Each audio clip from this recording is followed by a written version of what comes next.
Hi friends, చిక్కుడుకాయలతో ఇలా డిఫరెంట్గా try చేయండి, బాగుంటుంది. దానికోసం ముందుగా చిక్కుడుకాయలని 2 విజిల్స్ వచ్చే వరకు ఉడికించి పక్కన ఉంచుకోవాలి. తర్వాత స్టవ్ ఆన్ చేసుకొని ఒక కడాయిలో కొద్దిగా ఆయిల్ వేసుకొని కట్ చేసి పెట్టుకున్న ఆనియన్, టమాటో, పచ్చిమిర్చి, కొద్దిగా సాల్ట్ వేసి బాగా ఫ్రై చేసి స్టవ్ ఆపేయాలి. తర్వాత ఒక మిక్సీ గిన్నె తీసుకొని ఇలా ఫ్రై చేసుకున్న ఈ టమాటోలను వేసి మెత్తటి పేస్ట్లా చేసి పక్కన ఉంచుకోవాలి. తర్వాత అదే కడాయిలో కొద్దిగా ఆయిల్ వేసి ఆయిల్ వేడైన తర్వాత స్టారు, దాల్చిన చెక్క, లవంగాలు, కట్ చేసి పెట్టుకున్న వెల్లుల్లి, అదేవిధంగా ఒక ఎండుమిర్చి, తాలింపు గింజలు, కరివేపాకును వేసి ఫ్రై చేయాలి.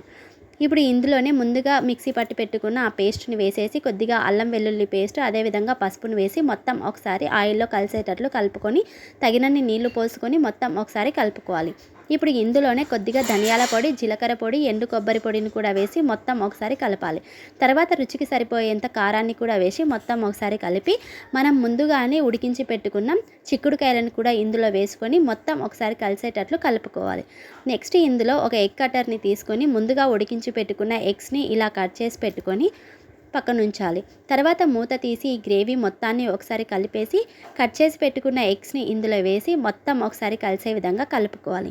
ఫైనల్గా ఇందులో కొద్దిగా కొత్తిమీరను కూడా వేసుకొని లాస్ట్లో బటర్ని అయితే వేస్తే టేస్ట్ అయితే చాలా బాగుంటుంది. అంతేనండి, ఎంతో టేస్టీగా ఉండే చిక్కుడుకాయ ఎగ్ మసాలా కర్రీ రెడీ అయిపోయింది.